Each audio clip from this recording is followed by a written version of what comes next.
So I'm Meerte Tielman. I work at electrical engineering, mathematics, and computer science. My background is in what I always call cognitive AI.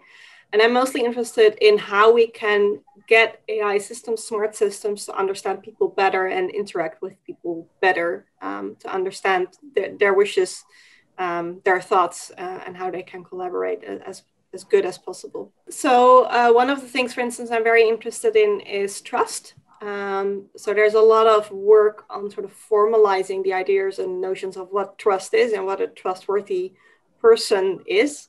And you can transfer that to systems as well. So I think in interactions between, for instance, if you have a coach or an app that gives you advice, it's very relevant how you trust that system, also for the system to know whether you trust it enough or not too much, and to sort of calibrate that we trust the technology we use appropriately so we can use it to the best advantage.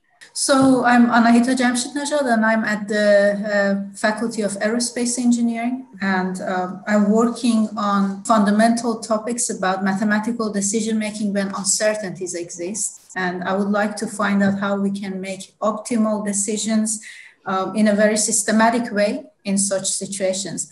And I usually apply this fundamental research to robots when these robots are in situations when they face uncertainties and they have to make optimal decisions. Examples of such robots are search and rescue robots in the aftermath of disasters, and also robots that have to interact with humans in very uncertain situations in therapeutic applications. So we both work together in one of the new Delft AI labs. And I think the purpose of these labs is multifold. There's an overarching purpose to bring research together, research with AI and in AI, people who are applying AI to real world scenarios and situations on the one hand, and more fundamental work on the other hand. And I think that's a very nice thing, and already see a lot of benefits from these more interdisciplinary collaborations. In our specific AI lab, I think our goal is really to look at these integrated human AI teams.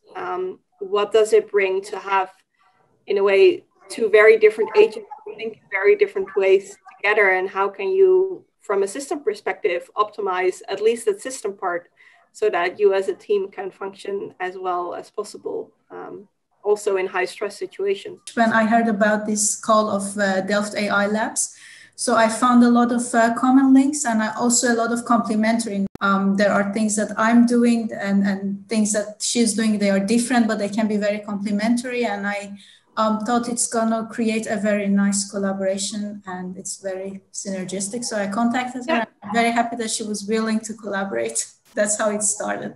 Like Anahita said, we're interested in sort of the same types of applications and domains, but have very different backgrounds and perspectives on them. Which, though they are different, really fit with each other, and I think our approaches are very, like she said, complementary to each other. So I think for the specific research we're doing in the DI labs, we're really looking at human AI teams. So teams of humans and AI systems, such as robots, working together to achieve a common goal in a way. So the thing that I'm very interested in is how can we understand, as a system, understand the people, right? You have to work with this human teammate. How can we use the knowledge that we have, for instance, from psychology, from studies of human behavior, and how can we somehow formalize them in such a way that the robot can reason with that and act in a way that fits that most. And I think Anahita's approach, where she looks at uncertainty and optimization, human, of course, bring that uncertainty into the loop, and her more fundamental mathematical approach, I think, really complements that approach of looking at the human perspective and sort of bringing that together. I think before I started collaboration with Meerte and with AV, as Meerte said, my focus was mostly on the part of the machine development. So if we look at human and machine or human and robot interaction, I was mostly working on that part. So we were trying to make robots that can fully autonomously search a building in fire, or a robot that can fully autonomously interact with its uncertain environment. But there is at one one point that when you bring all these things into application, you see that it's really inevitable to have humans in the loop. For instance, search and rescue robots need to interact efficiently with firefighters or with search and rescue human operators in order to make the mission the most efficient and the most optimal. And that's where I think the collaboration starts to bring more and more into this topic, and that's where the AMAN Lab's aims are looking at. Yeah. In my team, as I said, we are mostly working on how to make mathematical decisions in an optimal way. Before, we were mostly working on classical mathematical approaches, including optimization, which are very systematic ways. We are very much interested in using AI, but the risk with AI is that people mostly look at it as a heuristic approach. And when you have heuristic approaches, you don't have any kind of guarantees whether or not at the end you're really optimal, whether you get the efficiency and the performance that you want. But now in our lab, we believe that by integrating these mathematical approaches and AI, we may be actually able to get these systematic ways of making decisions certain situations. And that's one of the main fundamental aims of the lab. And as I said, the two main applications that we have are for search and rescue robots and for healthcare socially interactive robots. And we apply them in these two fields. So these are the main topics of fundamental and applied research in the lab that are currently going on. This is such a big topic. I think my dream is that we can somehow make real progress and really bring together these two fields and really give some new perspectives through bringing these two fields together and some new insights. We'll never fix all the problems that there are in human AI teaming. It's much too big for that. But I would say that we have a unique chance as such an interdisciplinary team in a 5-year project to really hopefully add some fundamental knowledge to how these teams function and what you need to know and do to make them work well. My team will mostly work on mutual understanding. That's the part that I'm very interested in. Understanding humans is a tricky thing for humans.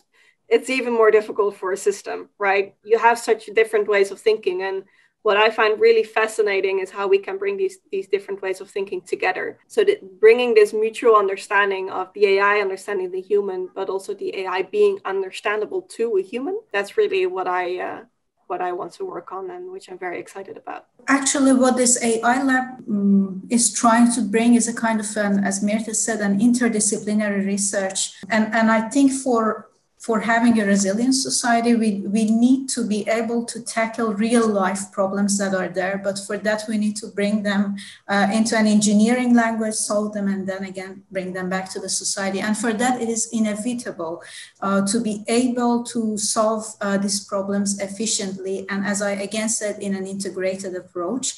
And I think this is one of the main outcomes of this lab. Yeah, and I think we're very excited to work with a team of 4 PhD students with very different backgrounds, but who are all very eager to work on this and to take this interdisciplinary approach. So we're very grateful for the team that we have working on this as well. I would say that at the end, this interdisciplinary research will allow us to look at humans and to problems that involve humans that are, of course, related to having a resilient society in a more mathematical way, because we have a lot of techniques and a lot of approaches developed there. So if we are able to understand humans with a mathematical language, we can solve the problems of human and bring it back to society for solving it. And on the other hand, I think it's not only to be able to mathematically model the problems, but we also gradually in this lab learn how to maybe develop the approaches that are too abstract and mathematical, more human oriented and more human inspired. So it's a like I would say mutual thing. It's not only bringing mathematics into life, but also bringing the way that humans think, that humans act in an efficient way into the language of mathematics, and maybe make our approaches a bit less abstract and more human oriented.